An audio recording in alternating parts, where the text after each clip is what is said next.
Hello, Snowy. Welcome on in. How you doing? How you doing? Today, we're going to be playing Chapter 5 of Detective Instinct. This is the last chapter. I got into the... Well, according to Steam achievements anyways, this is the last chapter. So, yeah.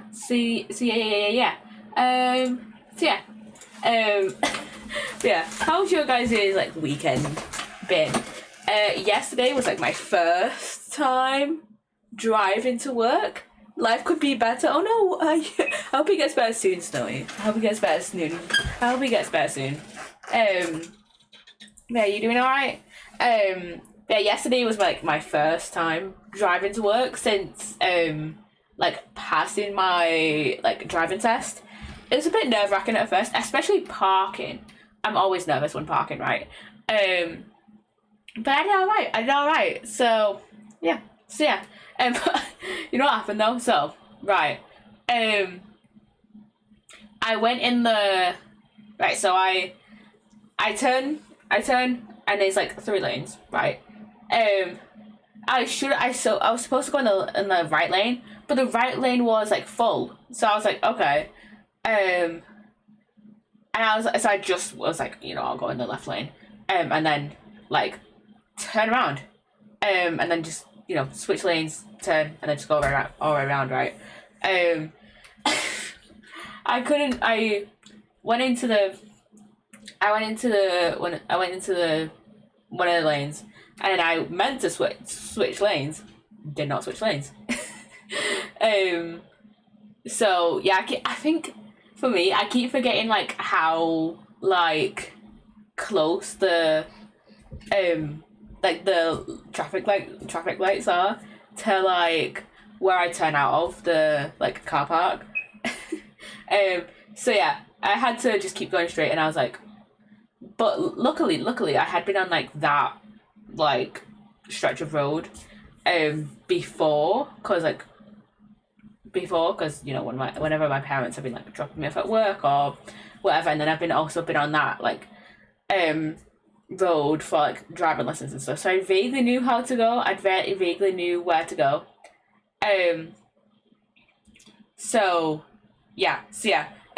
But when it came to my turning, I literally my braking was probably a little bit too harsh, because I didn't realize it was my turning. So yeah, but it's fine. It is fine.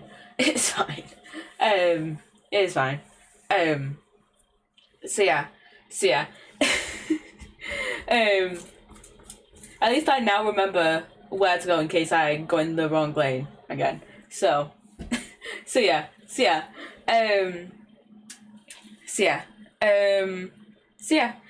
And also, I'm gonna do the Ace Attorney Dual Worders and stuff while I'm just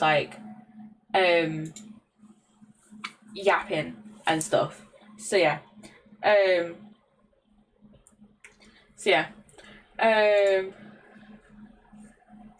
Last night, I'm gonna put on my other playlist while I'm just yapping.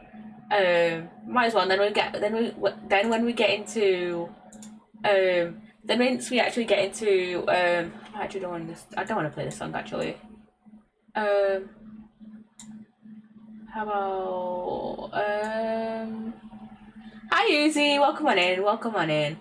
How about we play a little bit of Little Mix? Let's play my favorite song. How you doing, Uzi? Then me and my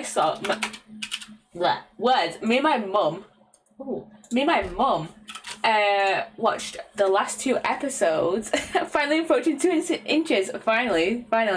Hey, hello, Uzi. And oh my god, you have the badge thing. You have the badge thing. I've noticed that when I've been watching Kangov streams. I don't know why they decided to introduce these little these new badges for watching people. But you know what? We love that. We love it. Yeah. We love that. And this is such a good song. It's for your stream. Yeah. I noticed that when I was watching Kangov stream, and I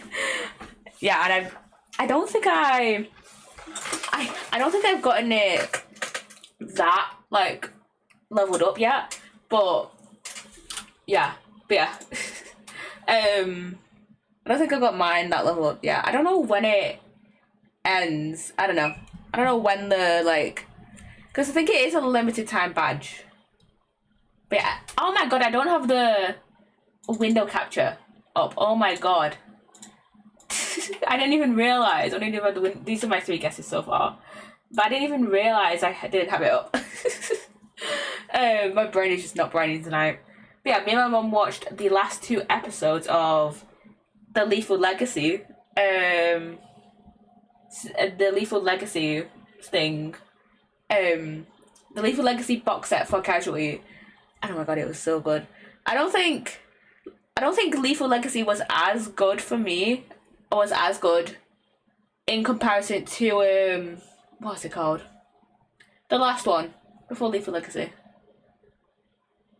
Learning Curves. I think Learning Curves was definitely better, but I did still enjoy it.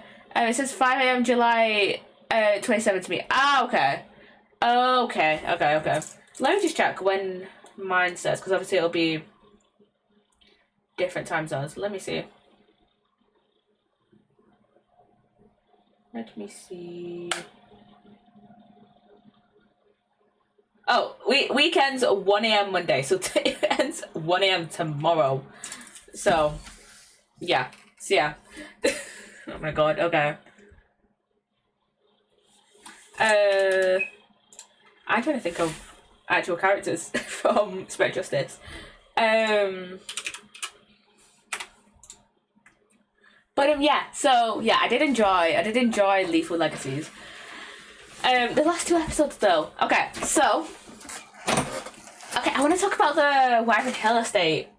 I want to talk about the Wyvern Hill estate thing, cause basically Jodie, right, has been like, I feel like I haven't talked about Casualty in a while, but basically,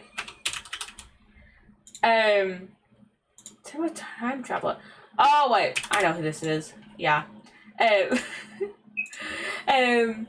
So basically, Jodie, probably one of my favorite nurses. Rita and Jodie are like my favorite nurses so far. Has been so like in the trenches pretty much of like in the trenches of like in the trenches of just like investigating what's been going on with the Wyvern Hill estate. And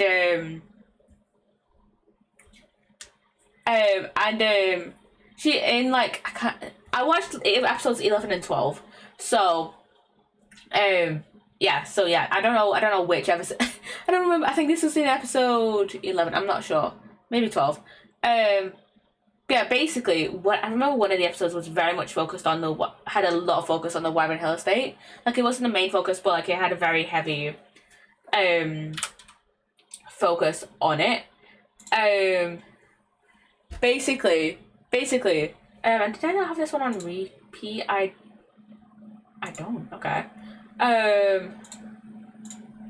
But basically, Jodie was like very much investigating it. She had gotten like so much evidence together linking the Wyvern Hill estate and like what they were doing to like and what they were like and what the effects of like the chemicals on that estate were doing to like people, and like, you know, there's like people like it was linked to like premature births and like cancer and stuff. And Jodie had basically gotten like so much evidence like together. And why am I only thinking of original trilogy characters? It's the first game. But basically, yeah. But basically, yeah. She just got a bunch of evidence together, and that's what I meant to say. Yeah, okay, that's what I was thinking of, not the chief. But yeah, so she had gotten like so much evidence together saying, oh, the Wyvern Hill estate has done this, and this, like in like disregard to like all the chemicals and stuff that are on the estate. And Jodie actually was meant to be giving the evidence to a lawyer, but she was pretty busy on shift. She was pretty busy on her shift. that day. So she had given a bunch of the evidence and stuff to Nicole, being like, hey, can you just give this to the lawyer? They'll be outside. And Nicole was like, sure. Nicole was like, no. Nicole decided then to put all the evidence into the bin. Just like, she literally went towards the door, and then when Jodie wasn't looking, put it into a like confidential paper bin. Like a bin for confidential papers and stuff. Which is like, on one hand I could see it coming, because Nicole was the one, who had invested so much money into a house on the Wyvern Hill estate, and then it got brought up that she literally just got her deposit like put down. And then it's like, the chemicals happened, and it's like, she might not get her money back. So she had she was very like financially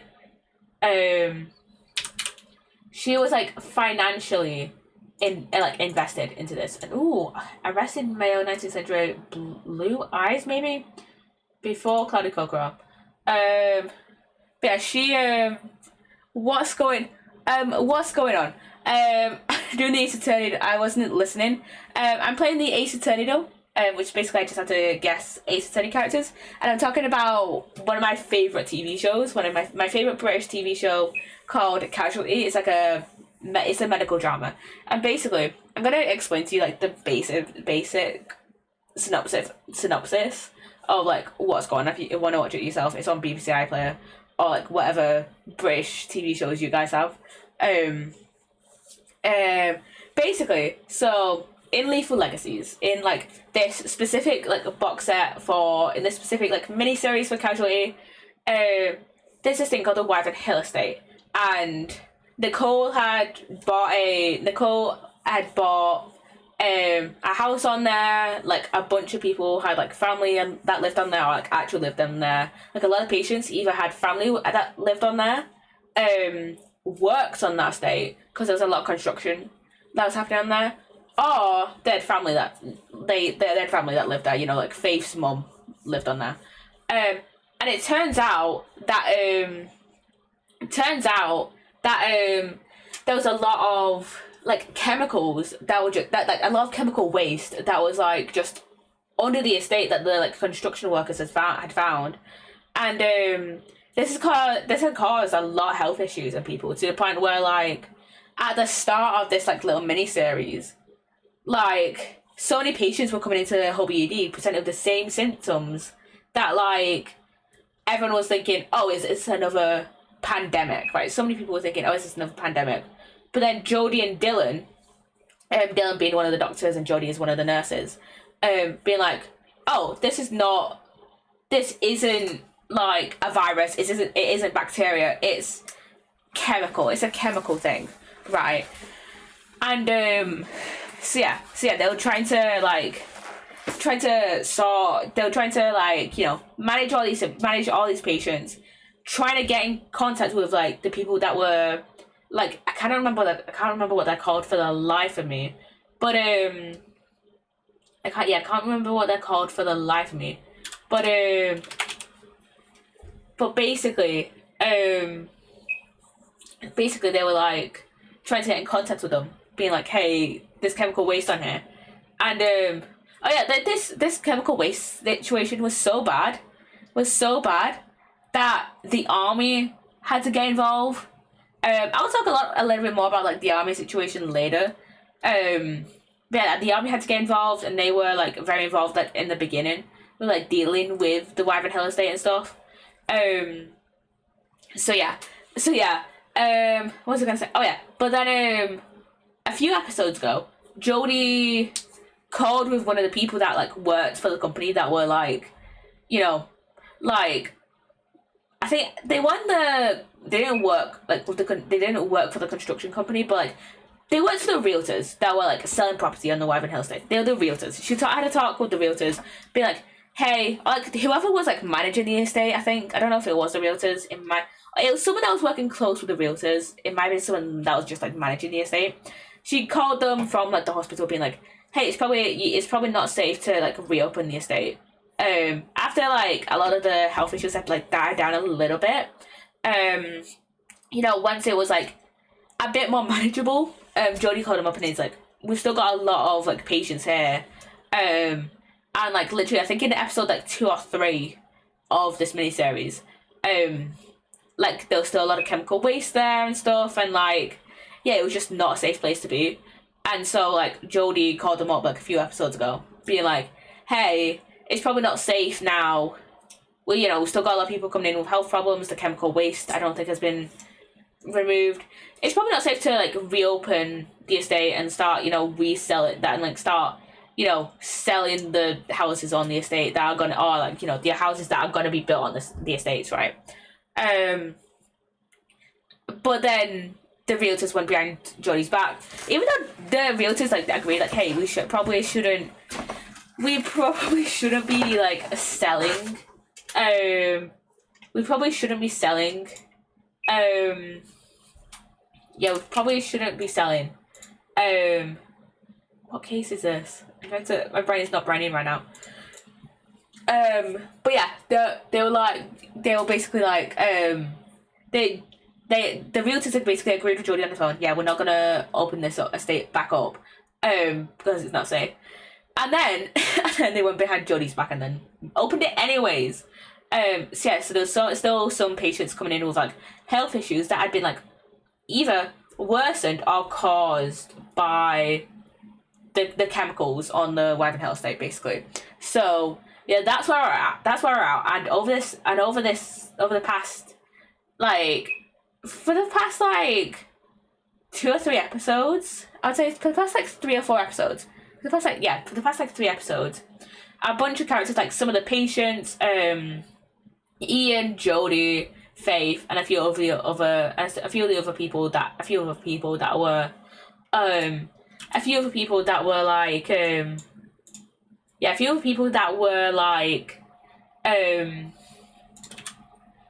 working on the estate, basically, were like formed like this action group. So what is the deposit tie-in?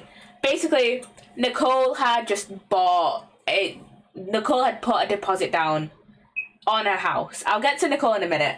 But basically, she had bought a deposit of a house that was on the Wyvern Hill estate. But yeah, I'll get to Nicole specifically in a minute. I'll finish off talking about this action group. But basically, Jodie, Ian being one of the paramedics, Faith is one of the nurses, and a bunch of the other patients and stuff that were like affected by that, like lived on the Wyvern Hill estate. Like I think one of them, I think her name was Jess or like something. She was one of the patients who's like well, she wasn't a patient. Her kid was one of the patients. She had just had a baby, and he was like premature and like had some health issues, but like he was set to go home. Like he was set to go home like a little while ago, like a few episodes in, like episode 5 or so, I think. But basically, they'd all formed this action group, and we're gonna take legal action against the people who were like running this estate. Yeah, they were taking legal action against them, and this is where Nicole comes in. Basically, like I said before, Jodie had, over the past few episodes, Jodie had gotten so much evidence to present to a bunch of people, and be like, to present it, in a court, being like, hey, this should not be allowed, we deserve some sort of compensation for this, they should not be allowed to reopen at this time, basically. And Jodie got super busy at work, so she asked Nicole, hey, can you give this to the lawyers? And over the past 2 episodes, I think, basically, let's run back. Nicole talked to the mum. The mum that I said before, Jess. She had bought the house off Jess, I think. And she had actually, Nicole, after hearing everything that was going on with Wyvern Hill estate, talked to Jess again and was like, again, I don't remember if her name is Jess. let's use Jess as a fake name because I don't actually remember if her name is Jess or not. But yeah, Nicole wants to talk to Jess again, being like, "Hey, I've heard about everything that's been happening on the Wyvern Hill estate. Do you know if I can get my money back for the deposit?" And Jess was basically like, "You can't if the building work is continuing." And at that point, the realtors were like, "Yeah, we're continuing the realtors and the construction crew were like, yeah, we're still doing the building work." Yeah, so they were still, making the houses and stuff that, they were still making Nicole's house, by the way. They were still, like, building Nicole's house. So Nicole was, like, over the past few episodes, Nicole has just been, like, in, like, denial. She's just been like, it's fine, this could be fine. She's just been in denial about what's been happening, even when Jodie has tried to talk to her about it. Nicole's been so, like... Nicole has just been so, like, kind of, like... She's just been ignoring it, basically. And once she got given the... and once she got given, like, the evidence, she just threw it away, because, like I said, she was financially, like, tied to this estate. She'd just been, like, tied to this estate, pretty much.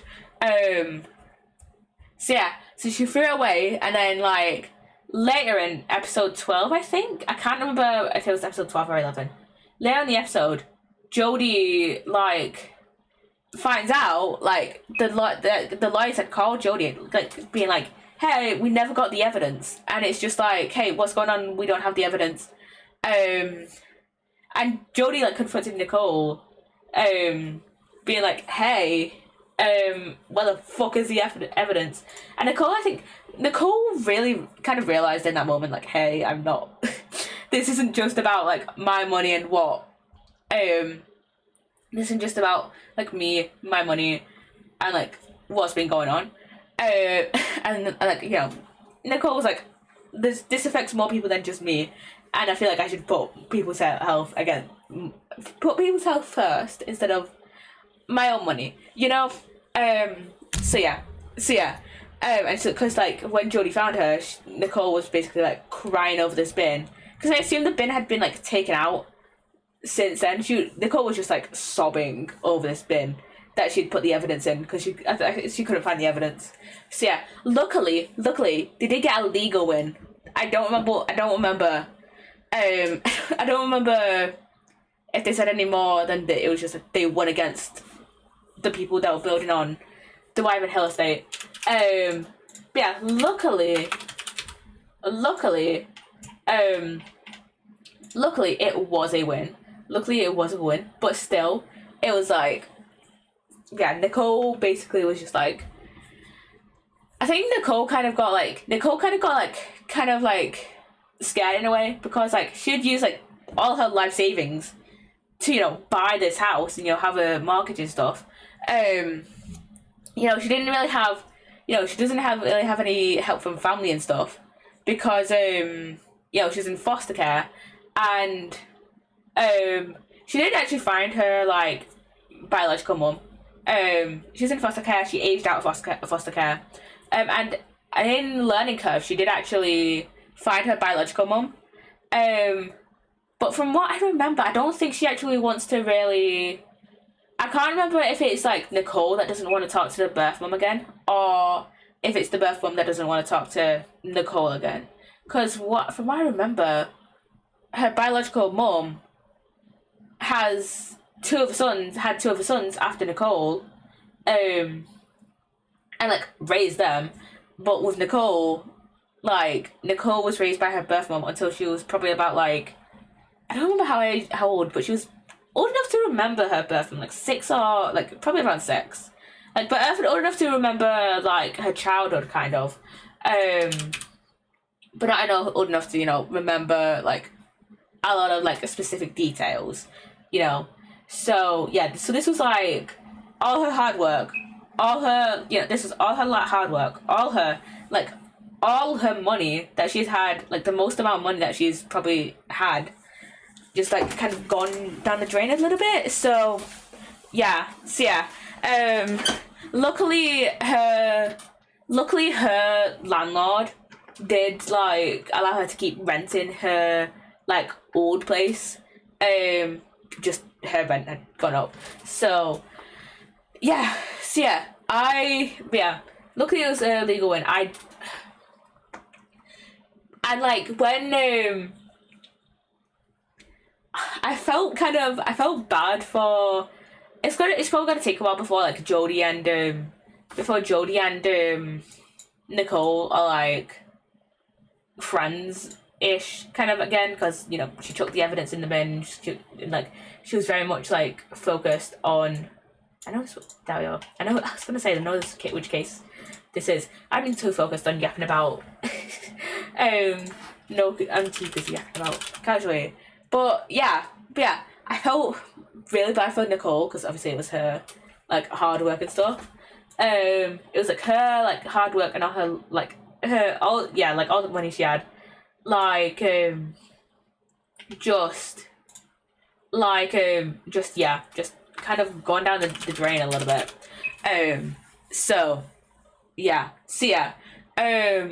We also felt bad for Jodie because that was like the stuff she'd been gathering over like months. All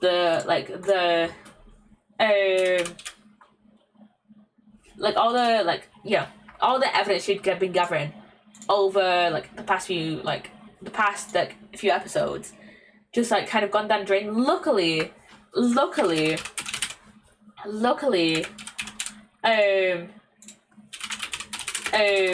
they won anyways without the evidence.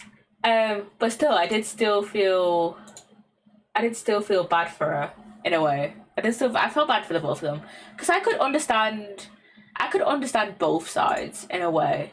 I feel like in that situation I'll probably be more like Jodie rather than it's not renewable, never mind. I'd probably be more like Jodie rather than it's veg, wait, Asian fruit, cauliflower. I'd probably be more like Jodie rather than Nicole. I don't know. I feel like I'll be on like both sides. I understand both sides basically. So yeah, I just feel bad for the both of them. It feels like also we didn't really see like in these last two episodes we didn't really like see a lot of Faith, because like in episode 10, I think it was episode 10. Yeah, I think it was episode 10. Yeah, in episode 10, let me use my brain. Let me just. Yeah, in episode 10, like, Faith had talked to Ian, being like, I think he was like, I think he just talked about how, like, Faith doesn't feel like she's, like, a good enough mum or whatever to Pearl, who's, like, her newborn daughter, right? And I feel like she was there. I feel like Faith's, like, the stuff that, like, Faith was going through has just been, like, kind of dropped in a way. Has just been like, not dropped, but, like, what was it? A nice bit, okay. But, like, I feel like the stuff that she was going through wasn't really touched on all that much in, like, the last two episodes. It felt like, oh, she's talked to Ian. Great. Now she's all good. And it's just like, well, okay. Like, obviously they needed communication and stuff, but I feel like I don't know why, but I feel like we didn't, like, really look into, like, Faith. Like, I feel like we didn't really touch on Faith they didn't touch on Faith enough and, like, her mental state in, like, the last two episodes. Because it was so focused on, like, the Wyvern Hill estate and, what else? Like, the Wyvern Hill estate had a little bit of focus on, like, Rita and, Rash as well towards the end of episode 12. And also had like a lot of focus as well on like the army stuff. He had like a lot of focus on like the two major plot lines. Because even though they kind of started from like, even though like the two plot lines started from like the same point of like oh, there's a chemical thing going on. You know, this chemical thing. Like, it took like two different directions because like Wyvern Hill Estate was more about the investigation into the chemicals, and like it was more focused on like what Jodie and Ian are doing. Like Jodie and Ian especially were the two main ones. Jodie especially were like the main ones like focusing on like well the main ones focused on like like the main ones focused on in terms of like investigating the Wyvern Hill Estate stuff. And then with the army stuff, it was more focused on like it was more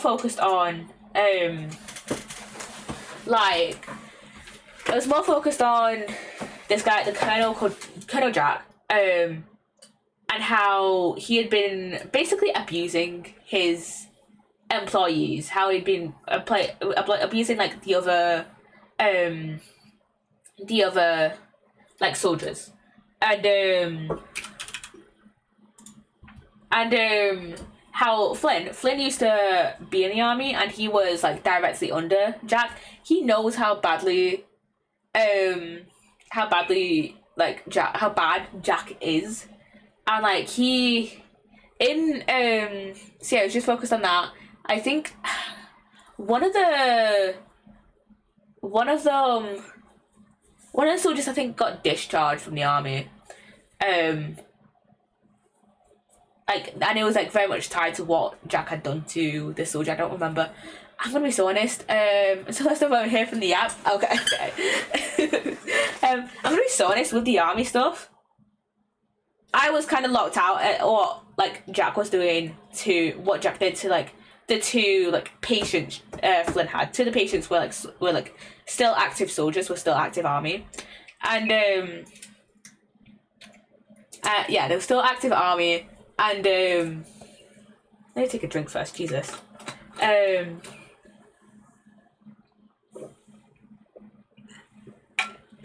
still active army.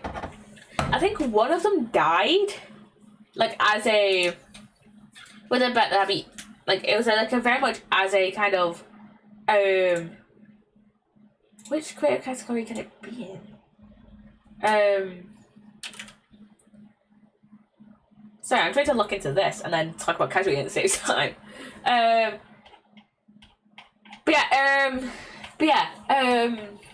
One of them died. One of them was discharged from the army because of what Jack did.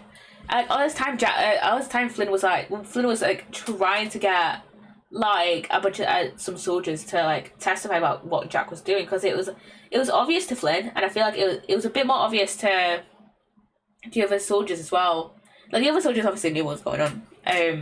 Like to Flynn, it was obvious like what was going on, like how Jack had been like abusing his soldiers, and like yeah, Flynn was trying to like basically trying to get the other soldiers to like trying to get them to like just basically talk about like just admit what was like going on. Just let me see items. Do I not get hints? I do get hints. 14. That does not help me. I don't know. Remember 1.14. That was Village and Pillage, actually. No, that's 1.19. What the fuck was released in? What? 14. That was Village and Pillage. Shit. It's gonna be. Yeah, it's the right category. That Tom was 1.11. Shit. But yeah, Flynn basically knew that like, hey, I'm getting a hint. Oh my god, it's gonna be a crossbow, isn't it? Yeah. I just need to look in. But yeah, like, and yeah, basically, Flynn had put in a report. Flynn had made a complaint about Jack, and Jack had gotten suspended for one episode. For like one episode, he had been suspended. And then the next episode, it was like Jack got reinstated because he made it seem like that Flynn. He made it sound like that Flynn was just like a disgruntled old employee disgruntled soldier and not someone with a genuine complaint. How? I don't know. But that's just how much of a manipulator, I guess, that Jack is. So yeah. So yeah, I hate that guy. I hate that guy so much. So yeah. So yeah. So 1.0 release. Jesus. Oh, I know that's not 1.0. What the fuck was released in 1.0? I don't remember. I don't know what was released in 1.0. I'm just gonna guess random. I'm just gonna yap and guess random, like, hostile mobs. And if it turns out to be 1.0, it's gonna be 1.0. But yeah. But later on in episode 12, there was a call to the army base that someone, Jack, had been shot. Because there's more. There is more.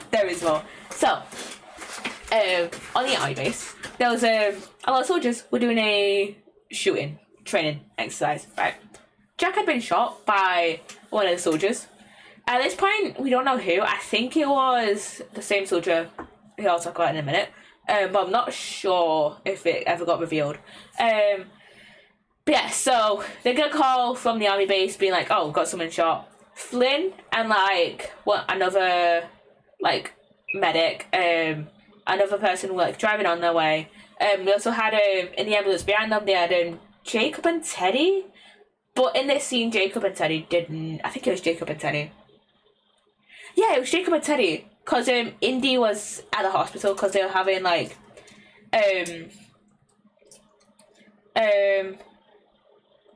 think Indy was still at the hospital. I was on another call. So yeah, they took Teddy and Jacob. So, yeah, Teddy, Jacob, and Flynn were on the way. Teddy and Jacob honestly are not that important to this scene. To this whole thing. Yeah. So they get to the bit where Jack is. They were thinking. We all thought for a second that it was it's supposed to be a Guardian, but whatever. I'm just gonna. My brain is not braining right now, so I'm gonna wait until we get the starting letter. So yeah. But yeah, so we get to the bit where Jack is. They think it's just someone's stray bullet, pretty much. They just think it's a stray bullet. Turns out it wasn't, cause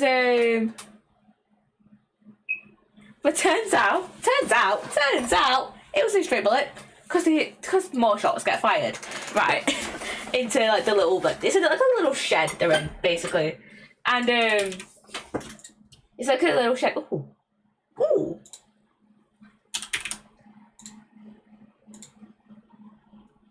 What the fuck could this be? That's not deep sleep. It's not a deep sleep thingy, my bobs. Yeah, basically they're getting shot out. Luckily they do manage to get it out. They do manage to get out and get Jack to the hospital. But at the hospital, like a smoke bomb. What's it? Like a smoke bomb. Gets set off and is going through the entire hospital, right, pretty much, except for the main reception area for the ED, and then the main cubicles, I think. Not cubicles, what are they called? The beds, just the beds. But not the rest of the ED, the corridor and the resource or anything. So yeah. Turns out this soldier named Penny was the one who set it off. Because I don't remember anything. I don't remember anything else that was released in 1.17. What was released in 1.17? My brain is not braining right now. Other than the deep sleep. Look, it's not gonna give us the. Oh, it's gonna be copper, isn't it? No. Give me copper, actually. Copper something. I can't even think of non-full blocks that were released in 1.17. Hold on. But yeah, so yeah, yeah, Penny basically, Flynn had basically come and talked to a bunch of the soldiers. He like went to an army bar, talked to a bunch of the soldiers. Yeah, talked to a bunch of the soldiers, and was like, hey, if you know anything about like how much of a shithead that Jack is, please just report it. Talk to me if you like, just report it, basically. And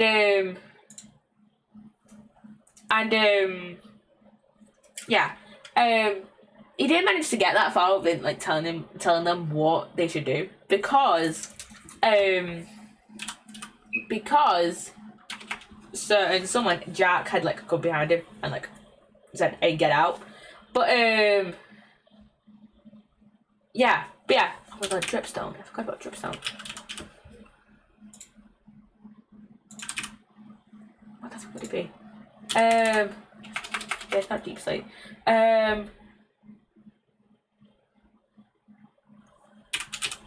But yeah, so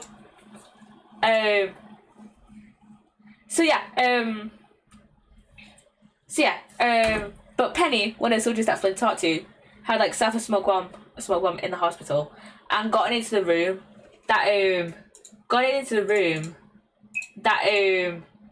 Jack was in, right? And basically, he was there. Like, no, Penny was there. Even she was there.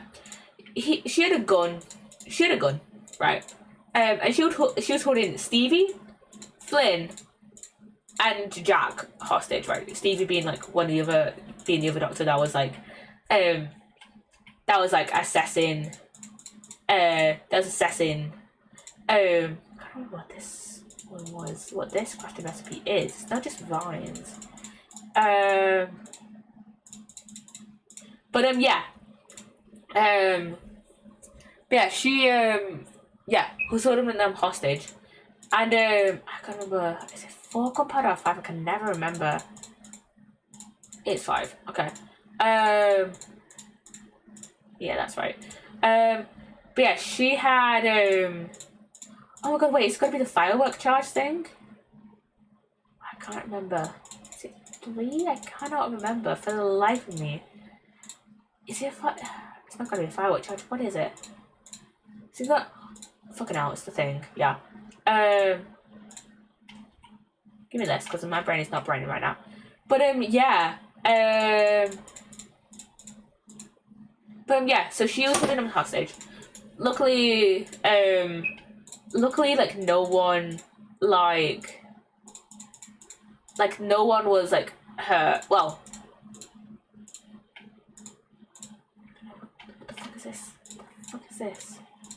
Is that? No. What the fuck could this be?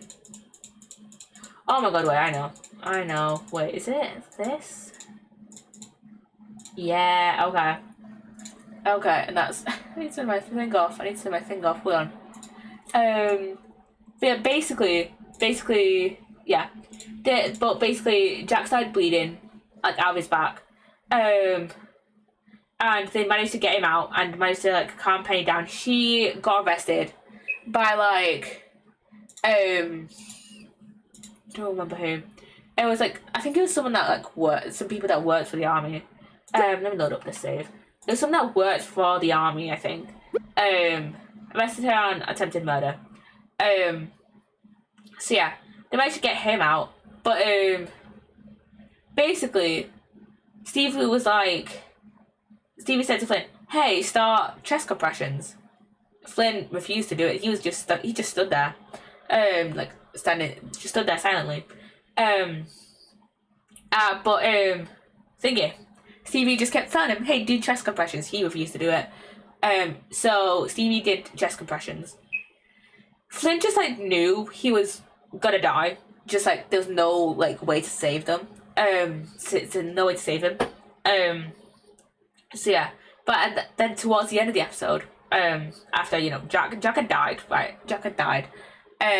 Stevie got pissed at Flynn because in her mind there was a way to save Jack. But Flynn was like, no, he's too far gone. And plus as well, Flynn kind of had a vendetta against Jack. So I can understand why he would be like a bit more pissed. And I want to wrap up me talking about Casualty because we've been yapping for almost an hour already. I'll just switch this. But yeah, basically, yeah. Flynn basically knew that Jack was gonna die. Like he was like kind of a bit more like hopeless, I guess. Like there was no way he was gonna like live, basically. And but Stevie was like, hey, there's still a way to save him pretty much. So yeah, Stevie, I think I can understand her response because she has been through so much across the entirety of season 40. She has been through like so much. She had Kim died. Kim was her like mentee, like trainee doctor, like resident that was like training under Stevie. And then she had she hooked up with Matty. She hooked up with Matty to like cope with Kim's death. She then broke it off. This then led to like a strained relationship between her and Matty, and then her and Dylan as well, like between the three of them. And yeah, she's just been through, and then she got like I think it was like basically like a not like probation, but like she had to be supervised at work basically by Flynn.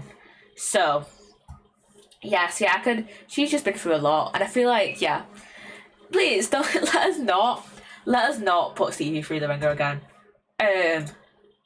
But I've seen there's a trailer at like the end of the episode, at the end of episode 12. That's like a trailer for it's like a trailer for their like special for like their 40th for Casualty's 40th anniversary. Crazy how it started all the way back in '86, by the way. So yeah, they're having like a 40th anniversary special, and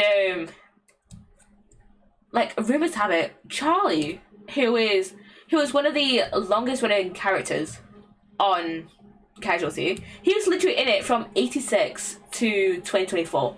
He was in it for like a good like 38 years. Crazy. And so yeah, he is rumored to be in this special, right?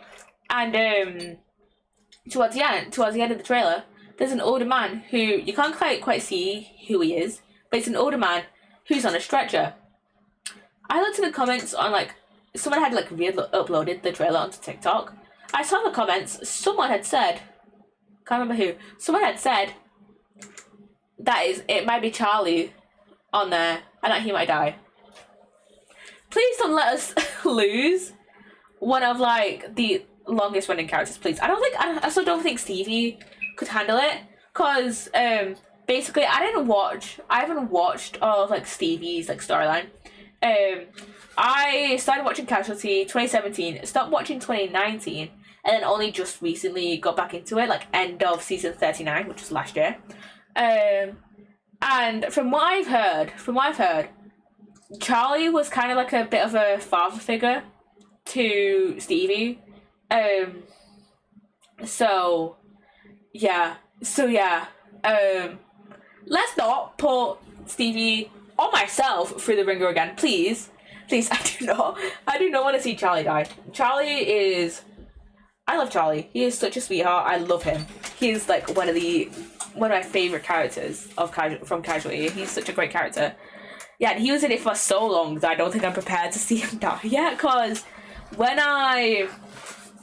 the time I stopped watching Casualty, one of the characters that had been in it like for like the longest time, Duffy, was basically on her deathbed. Like she had dementia, and like I think not too long after I stopped watching it, she did die. So she had been in it from like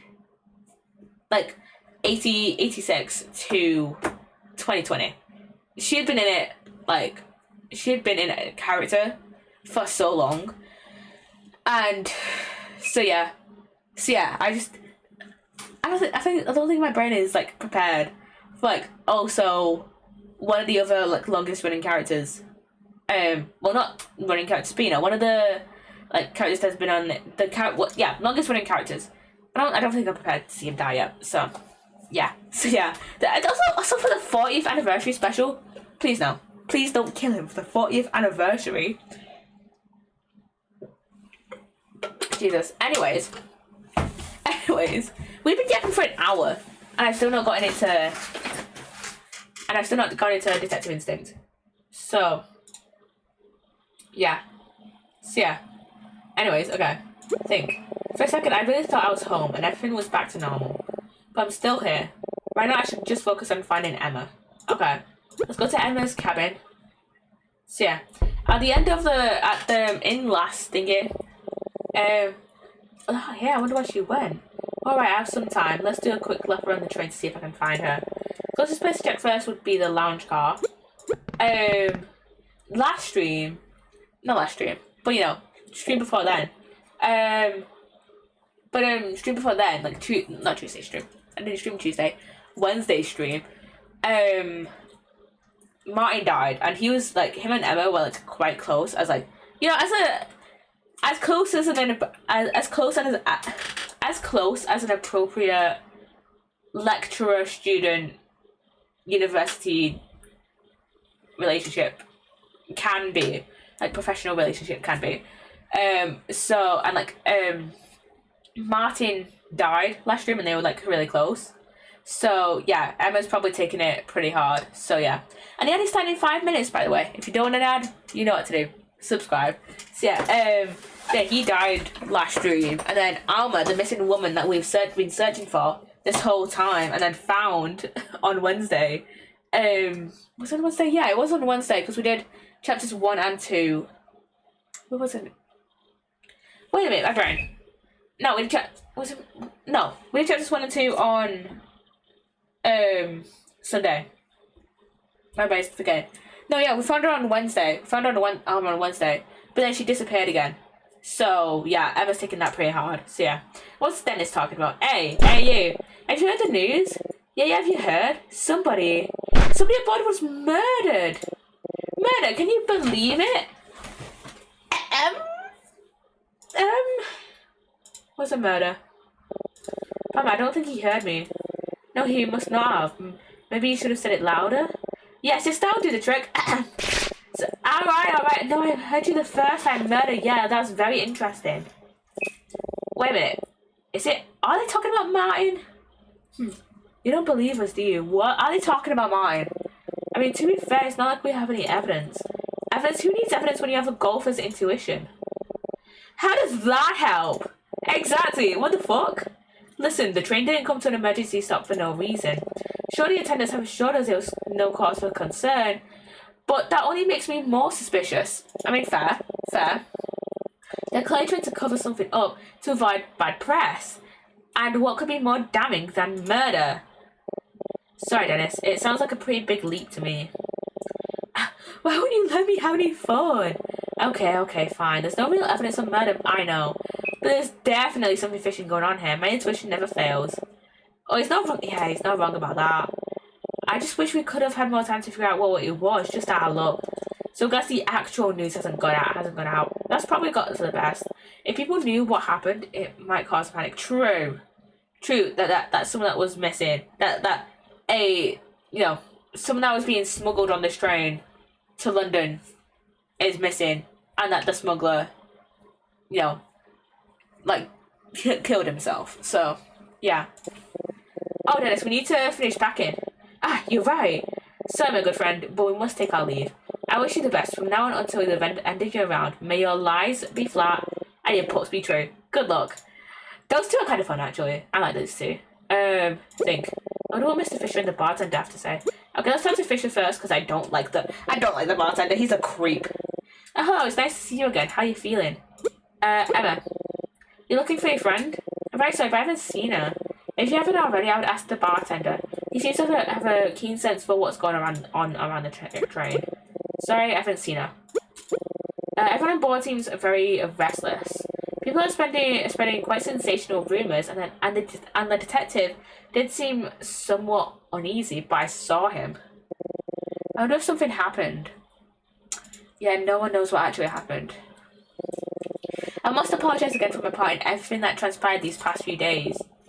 It's okay, Mr. Fisher. You helped to lead us to the truth, and we can't thank you enough for that. Oh yeah, because he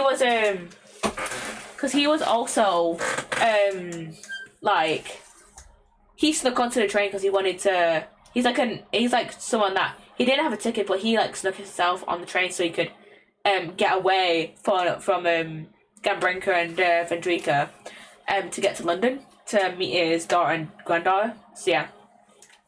It's okay, Mr. Fisher. You helped lead us to the truth, and we can't thank you enough for that. That's very kind of you to say. I hope nothing terrible has happened. When the detective told me he was going to let me stay in London, I couldn't hold back my tears. I think even after everything that has transpired, he would be kind enough to let me go. Well, it was overwhelming to say the least. But after my excitement settled down, I began to think, and I realised something very important. I've been quite selfish, truly. As much as I want to see my daughter and her family, I believe I still have work to do.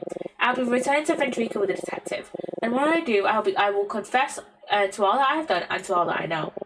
Mr. Fisher, are you sure? If you admit the truth, you might be. I know there will be consequences for my actions, but there's a small price to pay for helping justice be done and for a clean conscience. Please, Fisher, go meet your granddaughter first, and then come back to London, and then go back to Vendrika even. It's only after I make up for my part in this ordeal that I can face my daughter. I know I will see her again. And when I do, it'll be a man worthy of being her father. You know, I think you already are a worthy father, Mr. Fisher. Yeah, you are. Thank you. I will return to Vendrika with the detective in hopes that my testimony will bring the real criminals to justice. Okay, I should probably talk to the bartender now. Well, you're back. Tell me, how did it go with the magician and his wife? Did you find your dream woman? Yeah, we did. You don't want to tell me? It's not that it's just... No, it's fine. You don't need to tell me. The look on your face says it all. I can tell you found what you were looking for. But I sense the result wasn't quite what you had hoped it would be. Yeah, exactly. Yeah, something like that. Well, such is life. Okay, let's talk to him. Let's ask him about Emma. No, I've not seen her. He's not seen her. Thoughts? The train is a wash and gossip. It would appear something dramatic took place after we stopped. That said, most of the passengers have little idea what actually transpired, myself included. Not even my strongest blend could weaken the detective's constitutions enough to make him tell me. Okay, yeah. Relax, it was a joke. Yeah, you're talking about drugging a detective. Creep. Nevertheless, I've heard some interesting rumors. If you're curious, I'd be happy to divulge. No games this time? No games. I think we've both had enough fun for one ride, yeah? Okay, let's talk about the rumors. I'm not entirely sure how this rumor started, but many passengers seem to believe a murder took place while we were stopped. Granted, nobody I've talked to has seen any evidence of this, and I'm sure the truth isn't quite that dramatic. Well, that hasn't stopped some of our more questionable passengers, Dennis and Palmer, from pretending to be Hercule Poirot? Well, okay. It's very irritating. He's probably talking about... Yeah, he's probably talking about Dennis and Palmer. It's clear that the detective is hiding something from us, but, well, it's none of my business. Very soon we'll arrive in London, and this journey will be behind us. I would suggest that everyone move on from whatever took place here and prepare to return to their dull, unsensational lives. That's my opinion, anyway. I think you have the right idea. Yeah. What else did you have to say? Thoughts? Rumors. I did hear one more thing. One of the posts was complaining about a man and a woman bothering him in the storage car. They described the woman as fearsome. Could it be Vida and Monty? I wonder if I am Emma, but I wonder what they're up to. When done here, I should check it out. Oh! Storage car. Okay. Hi. Oh, it's you. I wondered if I might see you again before we arrive. Where's your friend? I'm not sure. I'm looking for her. Oh, I see. Never seen that face before. You okay? Yes, Monty, I know, I'm getting to it. Well, when you see her, please tell her that I apologize. And I apologize to you as well. I know I treated you both dreadfully. In my mind, I was only doing everything I could to protect my husband. I involved myself in the scheme for his benefit, but it's only now that I can see what a wicked person I had become. So, welcome back from the ad, by the way. So yes, I'm sorry. How was that, Monty? Does she truly want to apologize? Thanks, I appreciate it. You know, I'm really not so bad when you get to know me. Yeah, sure, Vida, sure. Ask them about Emma. I'm sorry, no, we haven't seen her. Martin, ask her about Emma. Oh, yes, they know? They know about what happened to mine? Yes, we know what happened to your professor. Monty and I spoke with the detective. When he told us what happened, I knew the jig was up.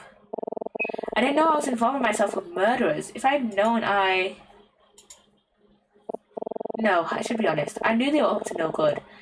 I chose to look the other way. I'd have done anything for Monty, even if that meant involving ourselves with dangerous criminals. You understand, don't you? It's only love. Yeah, it's a bit understandable. I'm gonna be so honest. I do feel kind of bad for her. I'm gonna be so honest. Well, maybe someday you'll understand. Maybe even someday soon if you play your cards right.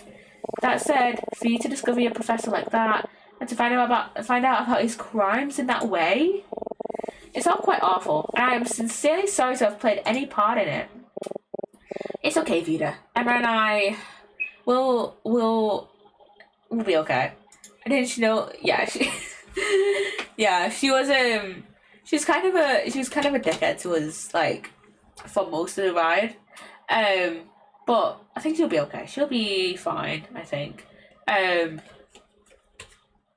hopefully she doesn't have to hopefully she doesn't have to, like, for some reason have to go back to Ventrica. I doubt she will have, because she's doing this, like, they just, like, move into London. They're not actually like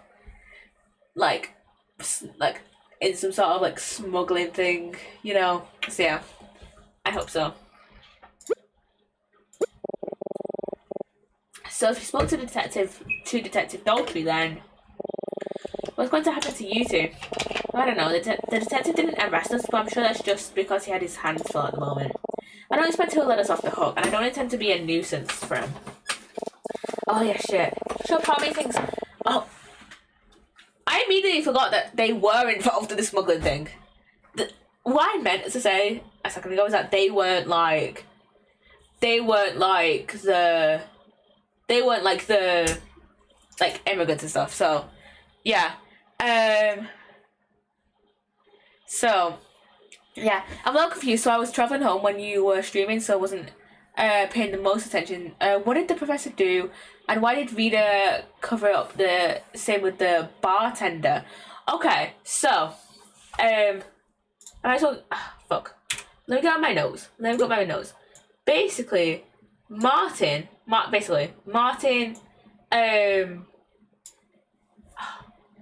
Let me read through this. Okay, I might as well just read through this because I think it'll make more sense. Read through the notes rather than me trying to explain it. Martin is helping his friend Senator Gordon smuggle a Granbrincan immigrant named Alma out of Vendrika. The whole time Emma and I were trying to find her, Martin knew what was going on. I can't believe Martin was hiding this from us the whole time. It's like there's a whole upside to him that we know nothing about. Let's see. But yeah, Martin killed himself in his cabin. He worked with Senator Gordon to blackmail Otto Keller into killing Maxwell Edison, who discovered that Martin and Gordon murdered their friend Maya during the revolution for being an informant. Otto killed Maxwell accidentally. No. Martin accidentally killed Otto. So yeah, Otto killed Maxwell purposely because he was told to do it. Threatened to turn himself into the police, and Martin accidentally killed himself killed Otto. Martin accidentally killed Otto in the ensuing argument. So yeah, let me look at the what is it, Vida.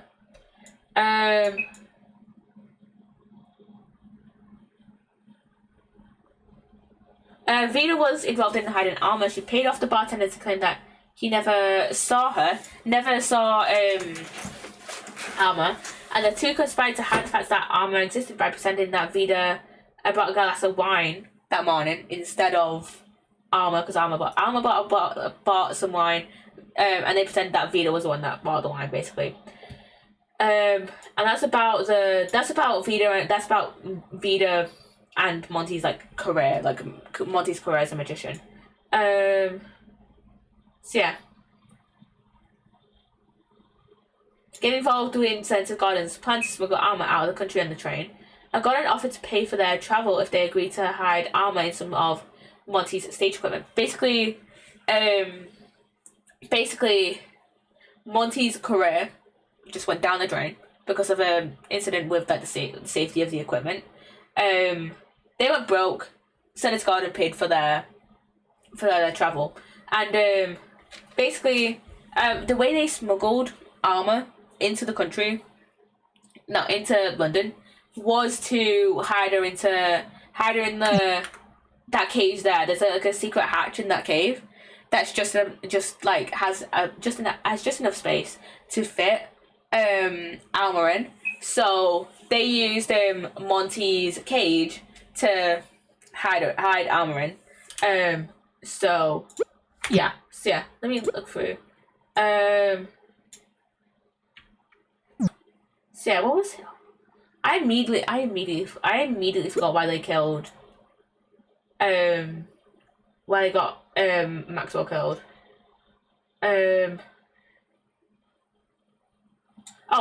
Discovered that Martin and Gordon murdered Maya during the revolution for being an informant. So yeah, basically this guy murdered him and Gordon. Martin and Gordon killed their friend Maya during the revolution because Maya was an informant, and then Maxwell found out about it. They wanted him to be killed, and then let me look at Otto's thing.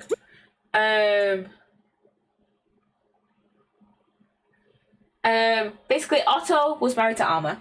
Those two were married. What they were gonna do is and then Gordon and Martin got Otto to kill Maxwell for finding out and threatening to like go to the police or whatever. They killed Otto for finding out about Maya's murder. And then they it's like the main reason why they're taking this is the main reason why they're like smuggling blackmailed the senator for Otto Keller to kill Edison was like. But I don't think the senator was blackmailed. I think Gordon. Oh, with the senator, yes. He blackmailed with the senator, yes. The senator and Martin were in on it together. Blackmail for Otto Keller to kill Edison and kill the friend. Yeah, so they killed Edison. Yeah, they killed Maya first, and then they got Otto to kill Edison. And then during the argument, because Otto wanted to. So who killed Otto? Martin. Basically, Otto and Martin, they were in like an empty hotel room. Otto was like, "Hey, I'm gonna go to the police about this. I don't feel right about killing a guy. I'm gonna go to the police about it." Martin was like, "No, you can't do that. We're not gonna let you do that because like so many strings are gonna unfold after that." And in the like argument, Martin accidentally pushed Otto out of the shot Otto. I think he got shot. Yeah, he got shot. And then it kind of like that shot pushed him back, and like he like fell out of the window.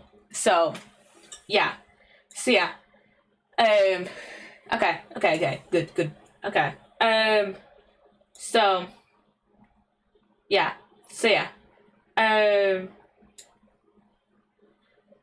So yeah, to like kind of get away and to get armor away from what so yeah, to get armor away from what Otto did, because like I said, those two were married. They smuggling her to London. Honestly, even if I played it myself, I'd still be lost without another person to explain. Fair. That is so fair. That is so fair. I feel like I wouldn't have done it justice though without reading the notes. We have so many notes. Yeah. It's all very complicated. Yeah, it is. It is pretty complicated. To be fair, I do think, even though it's a very complicated scheme, I do think the game does make it sound like they do make it sound in like a very like more concise way. They do make it like it's not very. What if you play the game? I don't think they the game lays it out very clearly what happened. They don't like it's not like it's a confusing scheme, sure, but I feel like they explain it what happened very clearly. So yeah, I think they I'm gonna put my headphones in charge. Hold on. I think they explain it pretty clearly. So yeah, I think watching it is definitely a different experience than playing it. Yeah, for sure. And plus as well, if you're playing it, you can always refer back to the notes and try and like piece together the. So to do it, it's okay. It's okay. I love talking about the games. I love talking about this game. This is such a good game. But yeah, plus like if you're playing it yourself, then it's like you can go into the notes whenever you want and like try and like piece together the story yourself if it doesn't make sense. But obviously watching it, it's like you watching another person like understand the story.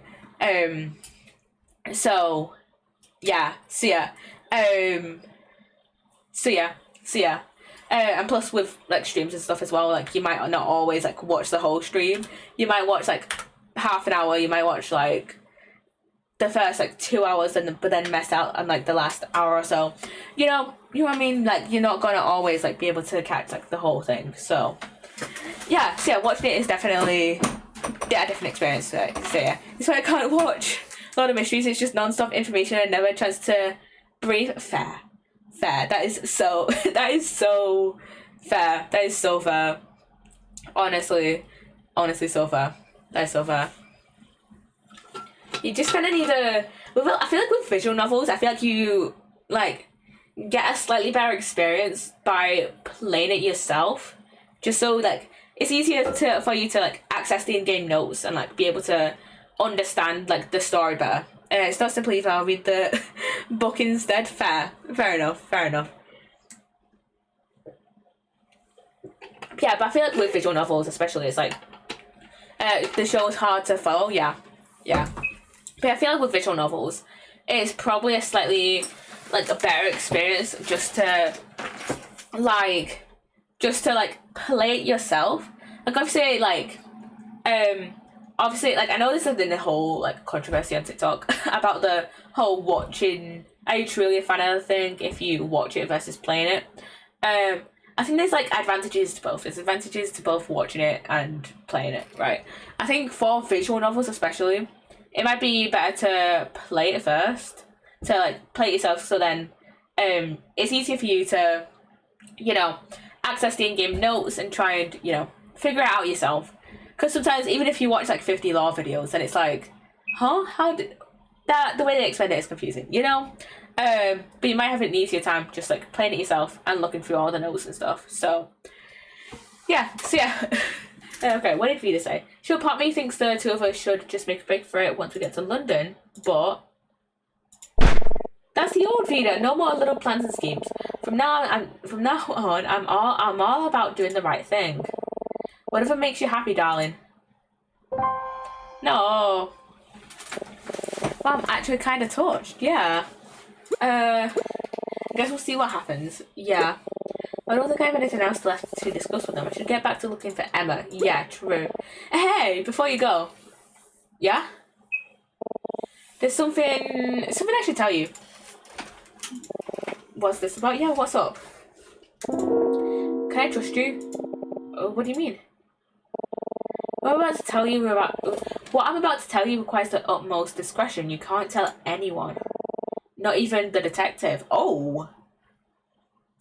I mean, I wasn't planning on telling the detective anyways, so yeah. Well, alright, I have to know what this is about. Yeah, you can trust me. Good.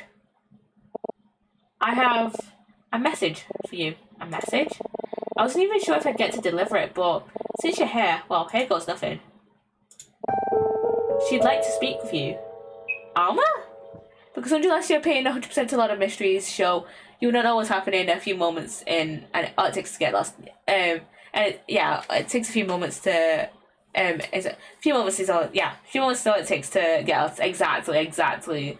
You know, like I said, I think you get, like, you know, think you get a slightly, like I said, yeah, I think you get slightly better experience from, like, specifically visual novels. You get slightly, especially if it's not in English to me. Yeah, that's fair. Especially, like, for me, with visual novels, or visual novels in Chinese. Oh, okay. But yeah, especially with visual novels, I'm of the opinion that, like, kind of, you know, like, it is, like, slightly better to, like, play the game yourself so that you can take in all the information, and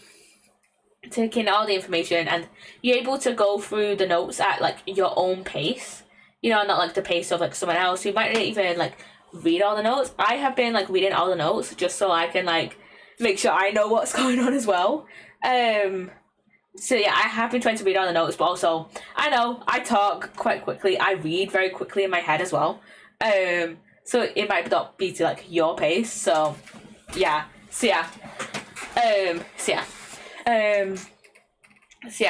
It became an anime not long ago. Oh, okay. I agree. Yeah. Obviously, you can still have a good experience, like, watching it, and you can, you know, you might still gain a good understanding of the game and stuff from, you know, watching lore videos and stuff. But, like, sometimes it is better just to go at your own pace, you know. Do that. I do that in all the time. Looking at notes. Yeah, I love looking at, like, especially visual novels. I love, like, and in this game as well. In this game especially, I love looking at the notes just to make sure I know what's going on. But yeah, like I said, I understand that, like, watching it and, like, playing it is, like, two different things. You know, I'm playing it here. I understand what's going on, but I only tend to read over, like, unless I'm, like, you know, like I was just doing before, like, talking over the law, like, you asking about the law, and I told you about it by looking over the notes. I only tend to look at the updated notes. I only tend to look at the notes once when they update. Like, for example, if there's, like, one update, if there's, like, you know, I'll look at the original note, and then when it updates, and then when it updates again. You know, I only look at it when it updates, and I won't really, like, unless I'm, like, yapping about the law, unless I'm doing a huge ramble about the law, then I won't have a look at them. So yeah. Yeah, it's better to just go at your own pace. Final opinion on Vida, she's a B, but her Monty aren't bad people. Exactly. Yeah, I agree. She could be being a bit of a dick. But they're all right. I understand why they kind of would have felt like they had to be in a position where they accepted the money from Senator Gordon to, you know, for them to, you know, for him to pay for, like, their travel, essentially. Like, I understand that they felt like they had to be in that position because they kind of, you know, probably couldn't financially, like, afford, like, you know, they probably couldn't find they could probably only afford, like, the very cheapest room. So yeah, I understand where they felt like they had to kind of, like, keep up appearances and, like, accept the money. And they felt like they were kind of helping in a way. So yeah. Just in unfortunate circumstances, I made a bad mistake. Yeah, exactly. Cause the thing is,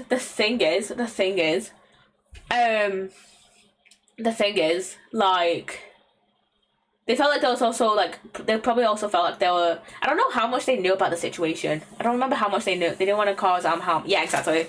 I felt like they kind of understood the situation. I felt like, I don't know how much they understood the situation, but they probably felt like they're also kind of helping Armor. From, like, cause, like, from our perspective as well, like, Armor was, like, very scared of, like, going back to Ventrica and staying in Ventrica because of what her husband did, and if like she was scared of like facing repercussions if like what her husband was involved in ever like got out to the authorities, and she was scared of like being deported back to Gunbrinker, so she wanted to so they got her to London. So Alma is innocent in all this. Alma is definitely innocent in all this. So it's just like Alma is just like surrounded by like Alma is in such like an unfortunate situation where like her husband's dead and also killed a guy. There's this whole like this like it's just like a chain of murders pretty much. Like first they killed Maya because he was an informant, and then what's his name, Maxwell found out about the murder, so they killed him, and then they got Otto, and they got Otto to kill him, and then Otto and Martin got into a fight, and then Martin accidentally killed Otto. Like, it's just like a chain of murders, and also it's like, well, if this like kind of like kept going in a way, if like what would have happened if like what would have happened? What would have like further happened? What would happen if like I don't think Alma found out about who killed Otto, her husband, right? What would have happened if Alma did find out about Aunt Martin? Would she have like killed him? I don't know. They didn't want to cause Alma harm. Alma's all innocent in all this. So I feel like Alma, and then like to an extent I could probably argue Vita and Monty were like, out of all like the people who were like involved in like setting this up, Vita and Monty are the most innocent. Like excluding Alma, but in all the people who were like involved in setting this up, I feel like Vita and Monty were like the most. Vita and Monty were definitely the most innocent because, like I said, Gordon and Martin killed their friend, and then Martin and then they got a guy to kill another guy, and then they killed that guy, and then Martin killed that guy accidentally. Just Vita. They probably Vita and Monty have just been in such like financial instability that like they kind of like they probably felt like they had no other choice, kind of. She'd like to speak with you. She's hiding in our cabin. The door is locked, but if you knock and say who it is, she'll let you in. Wait, does she mean is it Alma? That's all I can tell you. Is it Alma or Emma? I'm not sure actually. After all, the new Vita is supposed to have nothing to hide, right? You better hurry though. We'll be arriving in London pretty soon. I'm assuming it's Alma. Thank you, I'm on my way. Good luck. I'm assuming that's Alma. Could it really be Alma? Yeah. He's thinking the same. Our character's thinking the same thing. Oh, hey. Hi, Daltrey. Get out of my way, please. Just a man I want to see. I was on my way to come get you. Detective Daltrey, I wonder what he's up to now. I was just with Emma in the observation car. She told me she wanted to talk to you.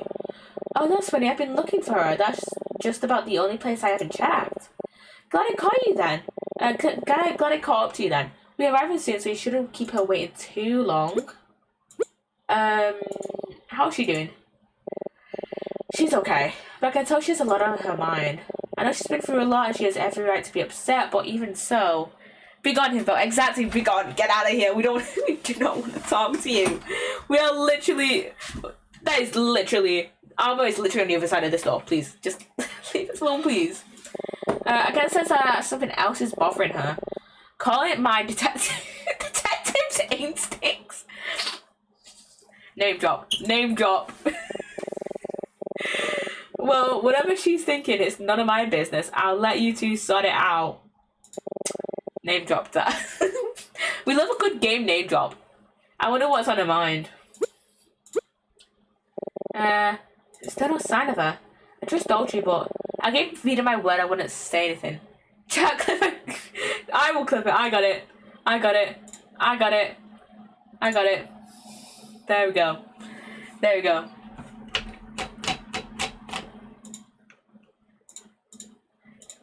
Okay. Ask about mine. You know, I spoke to him for a pretty long time yesterday. I liked him. He seemed like a decent man, passionate about his work and proud of his students. I'll admit his connection to Vendrico and his presence at the hotel raised my suspicions, but after talking to him, I was sure there's no way a guy like that could hurt anyone. But he also, like, killed 2 people in order to hit on another guy. Your professor went through a lot of hardship. This can't excuse his actions, but do you think it's fair to judge someone for how they act in an impossible situation? Situations no person should ever have to enjoy. Yeah, true. I mean, again, they only killed Maya because he was an informant for, like, you know, the people oppressing him. Shit. It was only, killed Maya because he was an informant for the people that were oppressing them. Like, yeah. So, yeah. I think my OBS just, like, glitched for a second then, I'm gonna be so honest. So, yeah. But yeah. Yeah. You didn't have to kill those people except Maya, that's what, yeah. Yeah. I feel like he could have tried to, I don't know what the situation was between, like, Maxwell. They could have maybe tried to strike a deal with Maxwell. But, like, Maxwell find out about Maya. Daltrey is being way too nice. Yeah. I feel like Otto was an accident. Okay, Otto was an accident. Okay. Otto, like, was accidental. Okay, that's fair enough. Manslaughter is fair enough. Okay. And then Maya isn't understandable. Maya is understandable, 100%. And then, with Maxwell, with them ordering hit on him, it's like, like, even though, like, Martin didn't directly kill him, like, he just ordered the hit, but, like, I don't think the rest of it can be justified. For me, the Otto one was accidental. It was like an accident. He accidentally shot him. So that one to me was understandable. But the Maxwell one, I feel like that one, like, yeah, that's why I got, yeah. Maxwell one, like, I understand them I understand them, like, smuggling armor across to London. I wasn't aware of how he died. Okay, that's fair.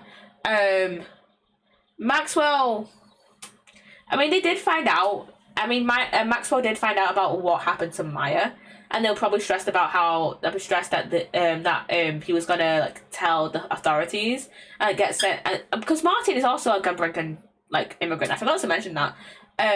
Yeah, he's also like a. Is he from Gunbrinker or Ventrica? He's Ventrican.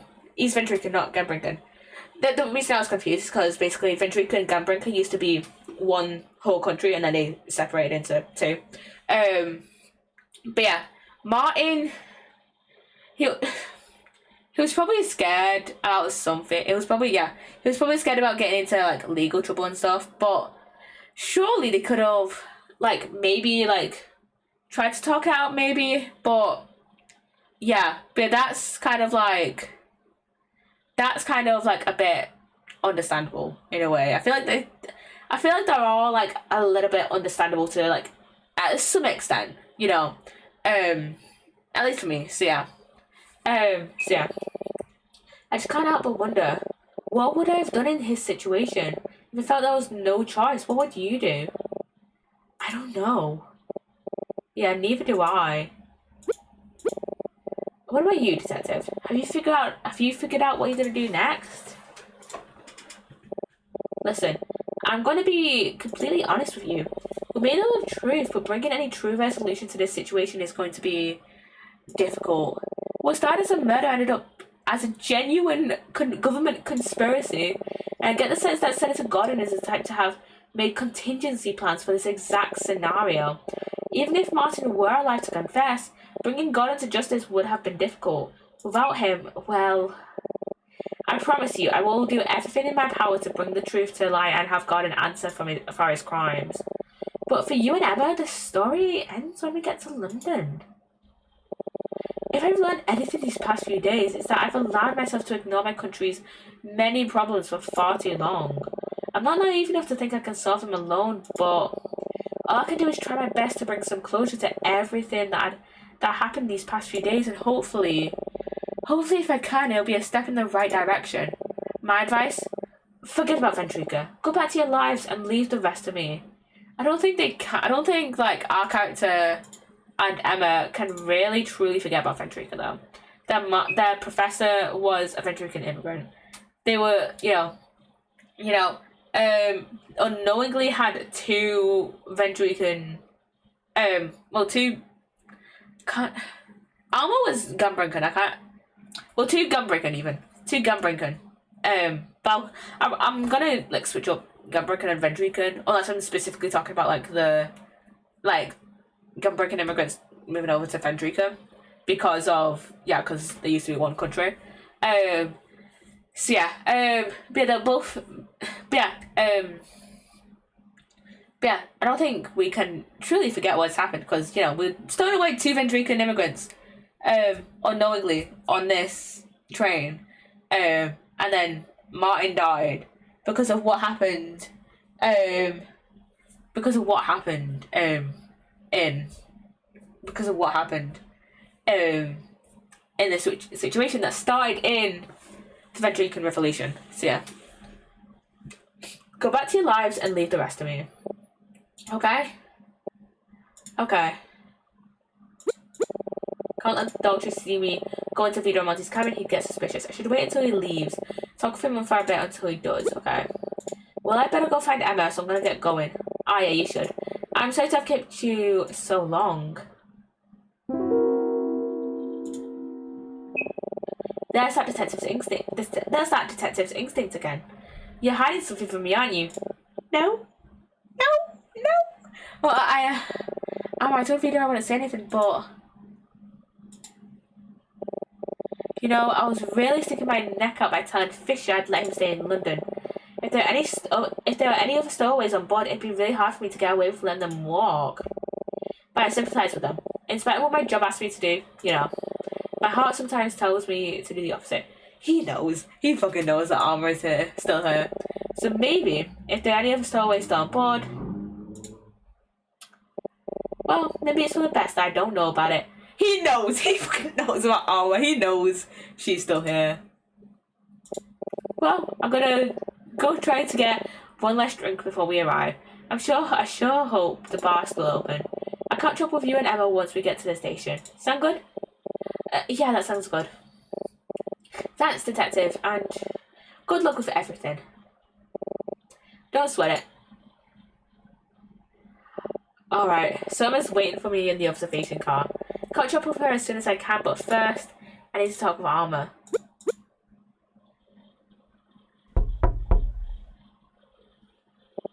Alma? It's me, Poppy. His brain cells finally rolled together. Yeah, his two brain cells finally just like went together. Alma, she's okay. Fine. Yeah, she's all right. Hello, Poppy. It's good to see you again. Yeah, same to you. Alma, what happened, and why are you hiding out here in Vida's cabin? I owe you an explanation, but if you don't mind, I would like to explain it to both you and Emma if I could. Do you know where she is? Yeah, she's in the observation car. I was just about to go and see her. Do you want to come with me? I don't think I should leave this place with that detective still snooping around. I understand. I don't want you to do anything you're uncomfortable with, but you don't have to worry about Detective Daltrey. He's alright. Trust me. It's okay though. I'll go get her. Okay, yeah. Wait. Hold on. I'll come with you. Okay. Are you sure? Yes, I trust you. And if you trust the detective, then I do too. Okay, let's go. I mean, maybe we shouldn't fully trust the detective, but I don't know. I don't know if I'll ever fully trust the detective. There she is, outside on the platform.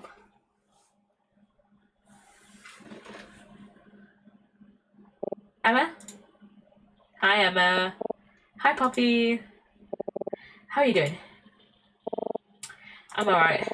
I just keep going over everything that happened in my head.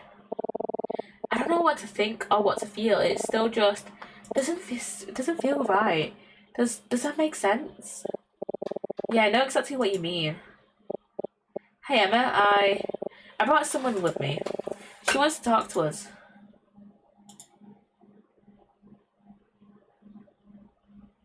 There's Alma. Hello again, Emma. Alma. Oh, Alma.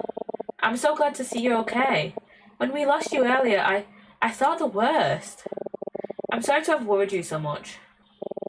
This whole time, I've been nothing but a burden to you. I feel so guilty. I feel like I owe you both so much. Papa and I just wanted to do the right thing. We wanted to help someone in need, and we wanted to find the truth. You don't owe us anything, Alma. But I think you can help us with one more thing. Finding the real truth. Yeah, you deserve that. You deserve to know what happened after I met you in the storage car. When the lights went out, No, that's not what I meant. Where's Emma getting at? Yeah, what's she asking? Is she asking about Otto and what happened with him? I don't know. Emma, what's this about? There's something about Martin's story that doesn't make sense. It's just a small thing, but I can't stop thinking about it. Poppy, with everything we know, who do you think killed Edison Maxwell? Otto Maxwell, but we know that already, don't we? It was Otto. I know it seems that way, but Alma, you have something else to tell us, don't you? Was Alma the one who killed Maxwell? Do you mind if I tell you a bit about my husband, Otto? It was shortly after we were married that Otto suggested we flee to Vendrika. But even after we moved, we still struggled to get by. Both of us searched for suitable work to little success. The only jobs we could find were low-paying positions as housekeepers for that dreadful lawyer Maxwell. We would alternate days, and if for some reason one of us was unable to work, the other would go instead. The work was grueling, and Maxwell was a tyrant. Both Otto and I were so worn down. I'd often return home late at night and break down in tears. But Otto never complained. He would comfort me, reassure me that someday our situation would improve, that this wouldn't be forever. In spite of everything, he believed in Vendrika. He was truly a good man. Oh, is this a flashback? One night, Otto returned home looking pale. I asked him what was wrong, and he told me. That was the night your professor first met him and instructed him to kill Maxwell. He confessed to me what he had been told. He was beside himself. He didn't know what to do. He thought we should go to the police, but I feared that they would be unsympathetic. And I feared the consequences for us if your professor found out. When the night came that Otto was to kill Maxwell, he was supposed to go to work as normal, but Otto couldn't even get out of bed. He was sick to his stomach. He had decided not to do it. He could never kill a man. He was too good for that. As always, he assured me that everything would be alright, but we both knew this time was different. I was so frightened. And then Otto, too sick to go to work, He asked me if I would go for him, as I had done many times before. I went to Maxwell's that night. I don't believe he heard me come in the door because his attention was elsewhere. As I walked in, I overheard the end of the conversation he was having on the phone. It sounded like he was bragging to one of his colleagues. He boasted about how he was blackmailing a Gambrincan immigrant he had working for him. He laughed as he told his friend how he threatened to have the man deported if he didn't obey. He was exploiting another struggling Gambrincan in the same way your professor was exploiting my husband. Asshole. Okay. It made me so angry and I was afraid. So many thoughts were rushing through my mind and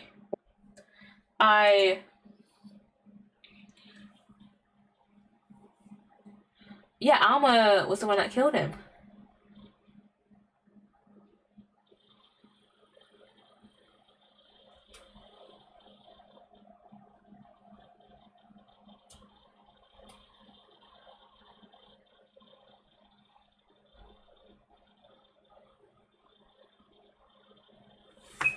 Jesus Christ, man, Jesus.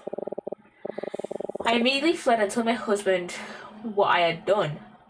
Jesus Christ. He just looked at me. He looked at me in the way he had never looked at me before. He got up and dressed immediately. He told me he was going to meet with your professor as originally planned, as if he had completed the job. He left, and that was the last time I ever saw him.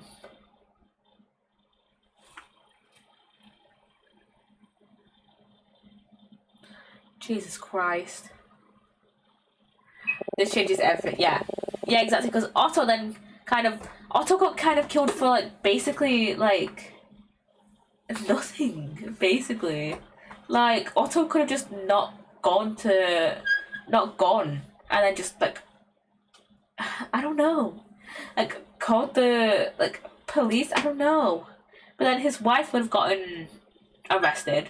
So it's like it was truly like an impossible situation for the both of them. I didn't know that he planned to turn himself in and take credit for the murder. I suppose this was his way of accepting responsibility for what I had done. It was only later that I found out he intended to have me travel to London alone. But even before then, I knew. It was in that look he gave me, the moment that I saw his face. I knew that he didn't love me anymore, and how could he? How could a decent man like Otto love a murderer? I wasn't good enough for him. I let him down, and he let me go. Jesus Christ. Jesus. That isn't true. Martin never intended to kill your husband. He said so in his letter. They had an altercation at the hotel, but it wasn't because Otto decided to turn himself in. It was because Martin threatened you. Martin told Otto that you would be deported if he refused to comply with the plan. That makes more sense now. That makes more sense about all the, like, what Martin said about the deportation stuff. Otto protested, so Martin panicked and shot at him. I think your husband tried to do the right thing, both for himself and for you. He died trying to protect you, Alma. Poppy, I think you have something that belongs to Alma, don't you? Oh yeah, that's right. Give the ring. This is... We found this ring... Words. We found this in Vida and Monkey... Words. We found this in Vida and Monty's cabin. It's your wedding ring, isn't it? I took this off after they found me. After I talked to you. I left it in their cabin because I didn't think I should wear it anymore. It's because of this ring that we found you, Alma. We knew it was yours because of the engraving. To my beloved Alma Keller. Your husband loved you, Alma, until the very end. Oh, Otto.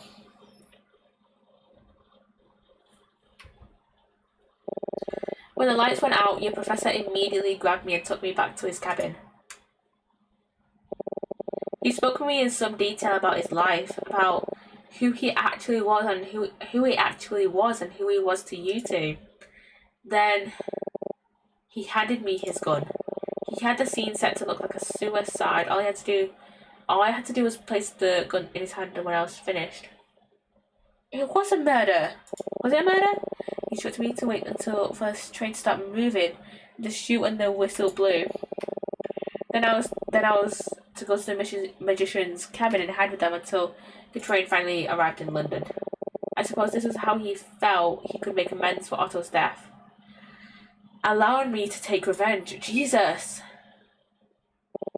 I took the gun. I stood there, waiting for the train to move. Neither of us said a word. We just stared in each other's eyes for what felt like an eternity.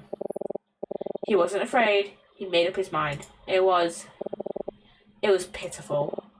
So I waited, and I waited, until the train whistle went off. It's alright, Alma. You don't have to tell us anymore. So she killed Maxwell and Martin. It wasn't a suicide. I don't blame you. After what he'd done to you, I'm sure I'd have done the same. Emma, please don't get the wrong idea. I don't blame you for thinking like you do. After all, I honestly can't say I blame her, not all, but Martin Woodford is still. Yeah, exactly. Yeah, because Martin, what the fuck? Why would you put something like that onto Alma? Like, what the fuck? Like, I understand that like he thinks it's like her way of revenge for killing, for him killing Otto, but like come on, you can't just put that on her. So you can't just like be like, oh yeah, kill. You can't just be like, oh yeah, kill me because I killed your husband. You know, first Otto, then making her kill him. That's messed up. Yeah, exactly. Yeah, exactly. What the fuck, Martin? What the fuck? Martin's just a bit of a. I don't want to say a coward for having Alma do it, but like, he's a bit of a dickhead. That's what I want to say. He's a bit of a dickhead.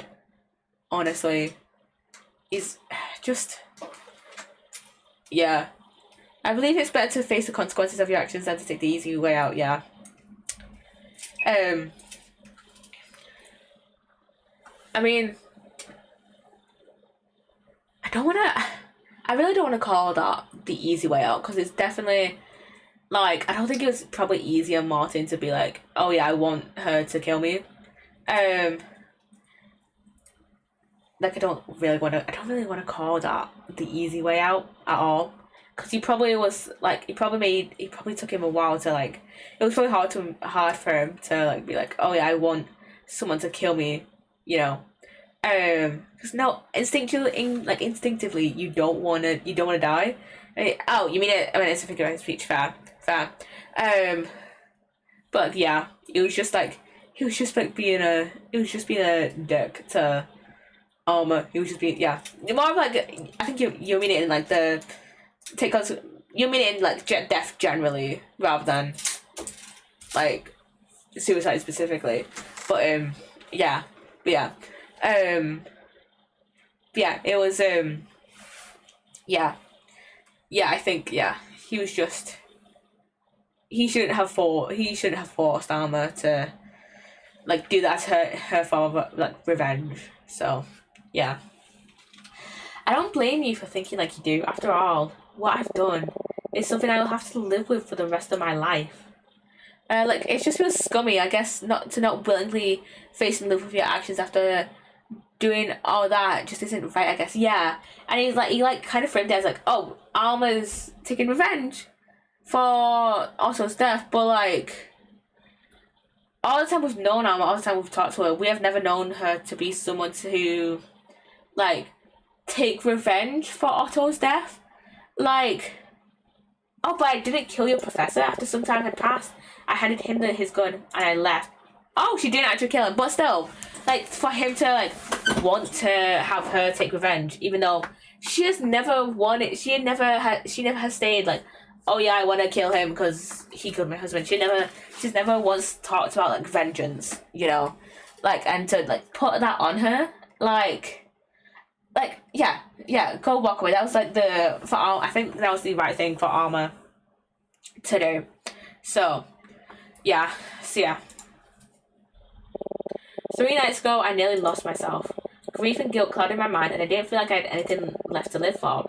When I was lying alone in that cage, I ceased to feel anything at all. I may as well have been dead.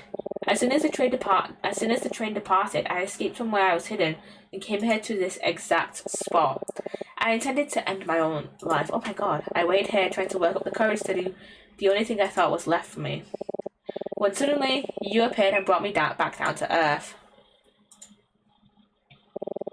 You helped bring my humanity back to me. And I wasn't about to lose it again for something as horrible as revenge. You're a special girl with a good heart.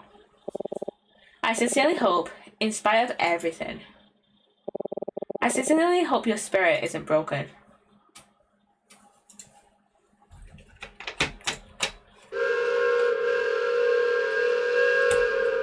Are we stopping in London? Are we almost there at London? We should arrive in just a few minutes. I'm going to return to the magician's cabin. If you want to tell the detective about me, I won't stop you. We're not gonna tell him. We're not gonna tell him. We're gonna let you live your best life in London. Alma, I'm glad we found you. And maybe someday we'll come back to London and find you again. Does that sound good? I'd like that. Thank you. Goodbye. See you later, Alma. Goodbye.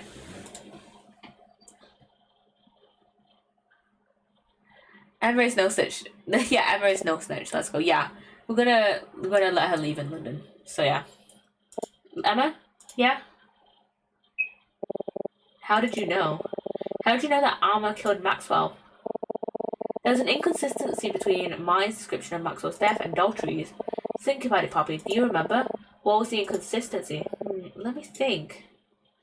The inconsistency had to do with... Hold on. I actually don't remember. Daltrey says that Maxwell was a pretty shady character. Involved in many illegal activities. The police were never able to charge him. Anything but, well, they'll never get the chance to now.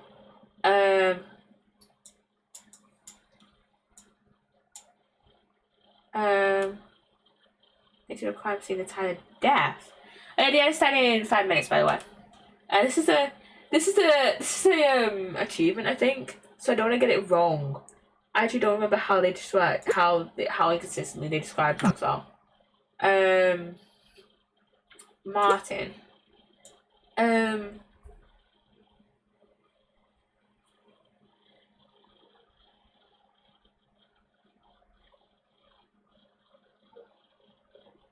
Let's see.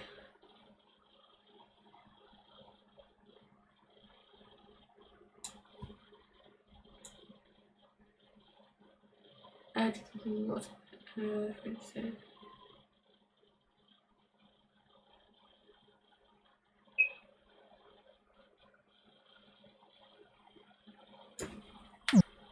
I actually don't remember.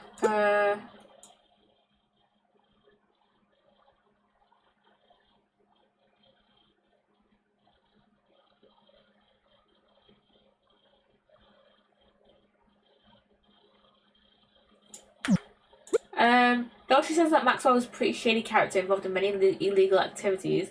Police were never able to charge him with anything, but well, they'll never get a chance to now. Nature of the crime scene, murder weapon. I actually don't remember how they described it. Oh,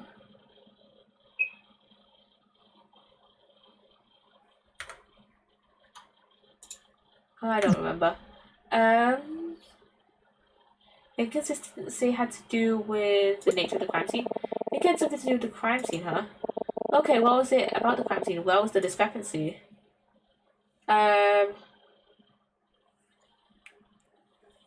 Scene looking like a robbery. The location of the body, Maxwell's dinner.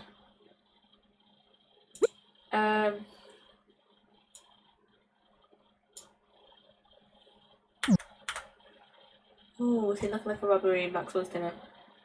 Scene looking like a robbery? That's right! That's just a guess. That's just a guess, but I guessed right. That's right, I said you were really paying attention. I actually guessed it right. Let's go. Let's go.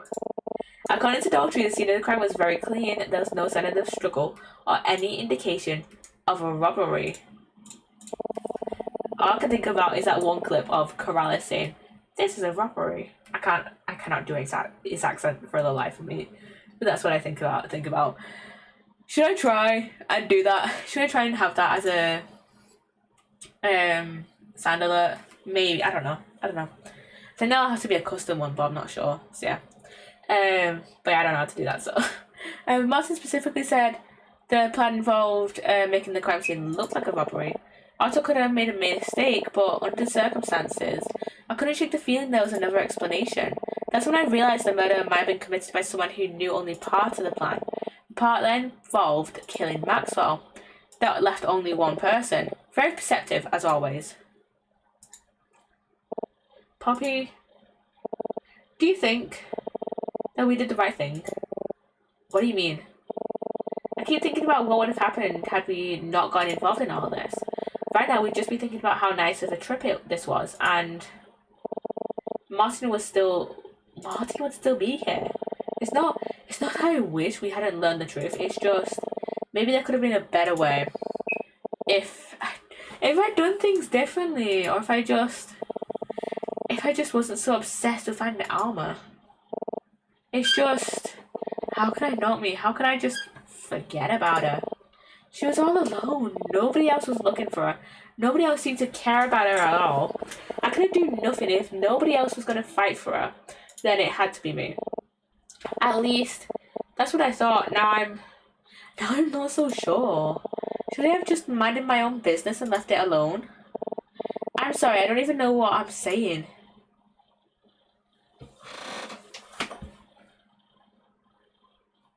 Hey, Emma, can you tell me something? Why did you want me to come on this trip? Why do you ask? It's just, when you first told me about this whole thing, I wasn't too sure about it, but you were really insistent. You kept telling me how good it'd be for my writing, how it'd be a great chance to show Martin what I could do. I know you really meant all of that, but was that the only reason? No, of course it wasn't.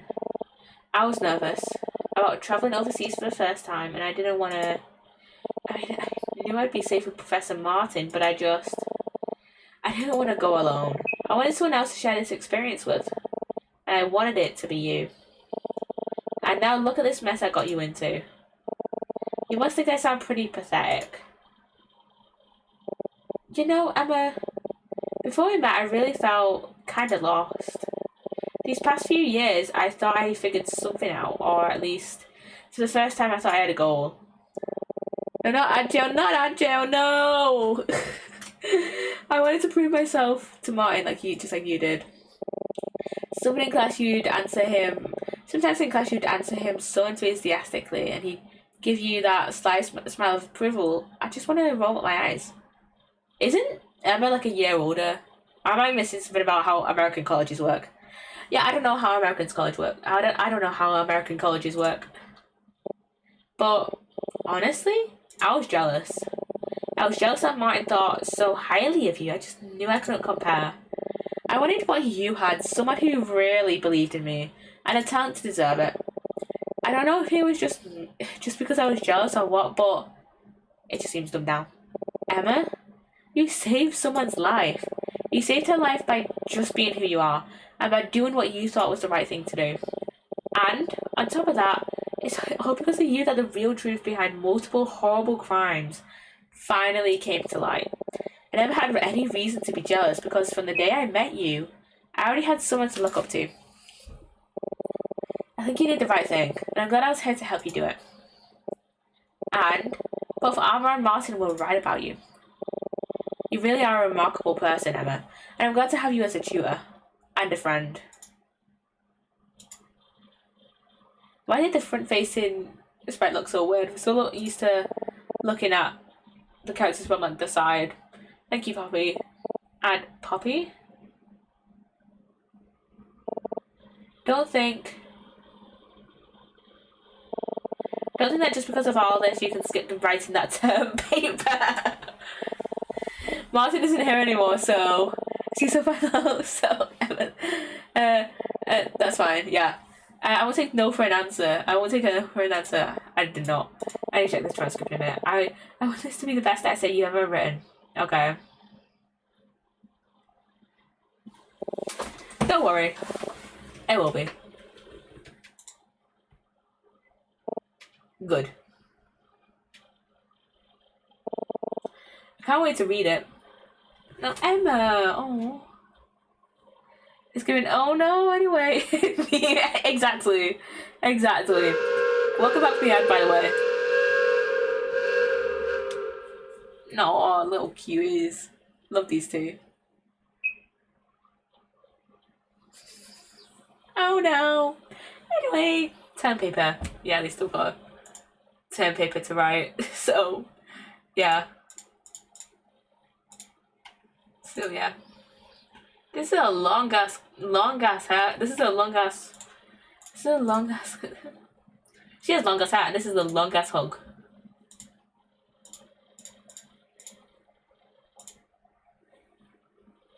Yeah, that was a long ass hug. It was cute. Detective Instinct, Farewell My Beloved. And we've got credits. It's not giving me the achievement yet about completing chapter 5, but I assume it'll come back after we've completed the credits. I like that game. That was a good game. And we still do have like a few more achievements to get, which I'll do achievement hunting at some point. So yeah. Tomorrow I want to finish off the demo for Murders on the Yanks River. Yeah, I want to finish off that. So yeah, I think tomorrow we'll do that. And then yeah, we've also got the Sticky Business DLC to start. That came out recently. That came out this week, I think. Let me see. Let me look up the DLC. Or is it Sticky Business? Should be my 100%. There we go. DLC. Yeah. Seaside Tales. That came out recently. So yeah, that came out like on Monday. So yeah, and I just got the achievement. Yeah. Game complete, and that it literally saves like right at the start of chapter 5.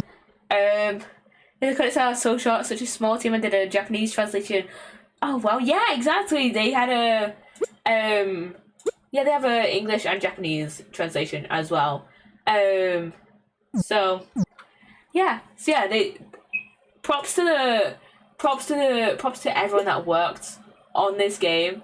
It's such an amazing game. I love the art style of the game. It's gorgeous.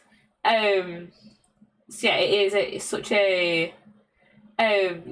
a just amazing game.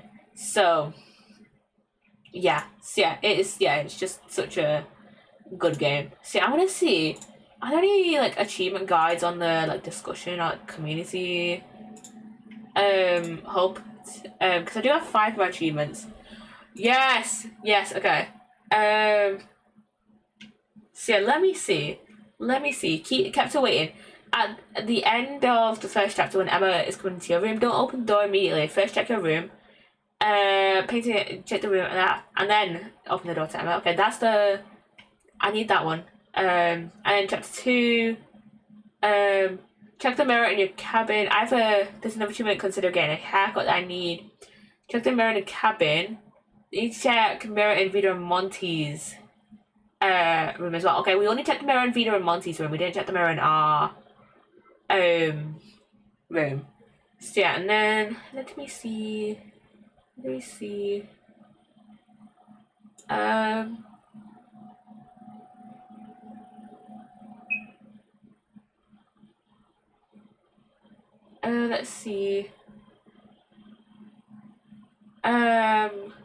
One in a million. That's the winning the mini game, winning the golf mini game. A new friend. Once you're in the storage car, check the crate near the guitar case. And there's a frog in it. So yeah, we'll have to do that. And guess the truth.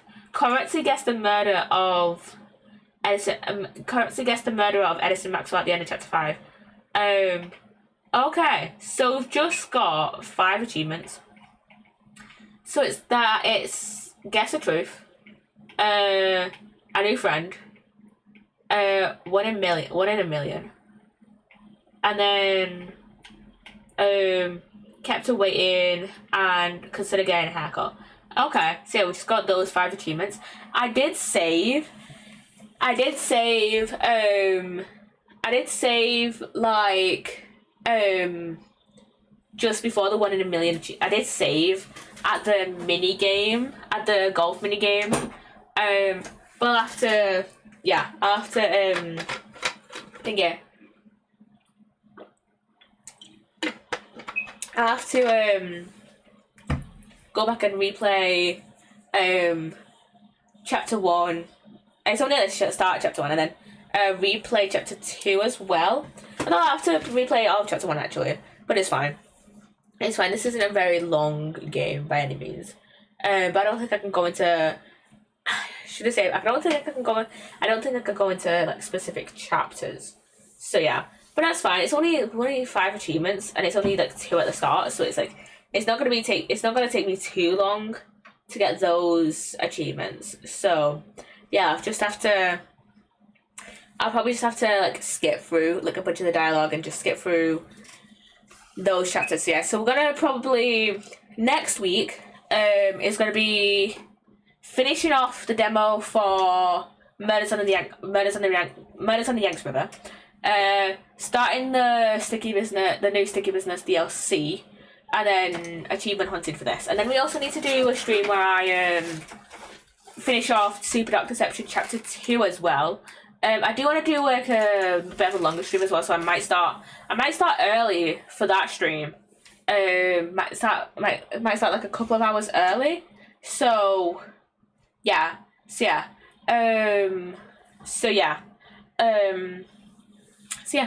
Anyways.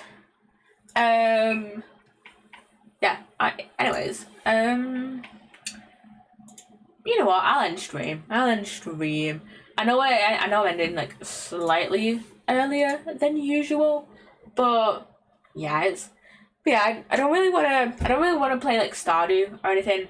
I feel like this is a good time to end stream, and plus it's like I don't really want to get Stardew because then it's like it takes me like 20 minutes to play like one day. I don't want to end before 10 anyways. We could play Contexto, but sometimes those games go on for ages, and my brain is not braining right now. So we're just gonna rain on out. So yeah. Anyways, let's see. We haven't rated out to. I don't think I've rated out to. I think we rated out to Spanky. Like, was it last week? It was like either last week or on Monday. It was recently, but it was towards the end of his stream. So, yeah. It was towards the end of the stream.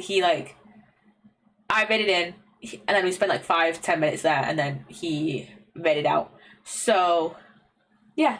So let's go right on to Spanky. Who will hang out for a little bit. So yeah, I don't usually end this early on. But you know what? Might as well end right out to Spanky. So yeah, bye Poppy. It's been a pleasure watching you.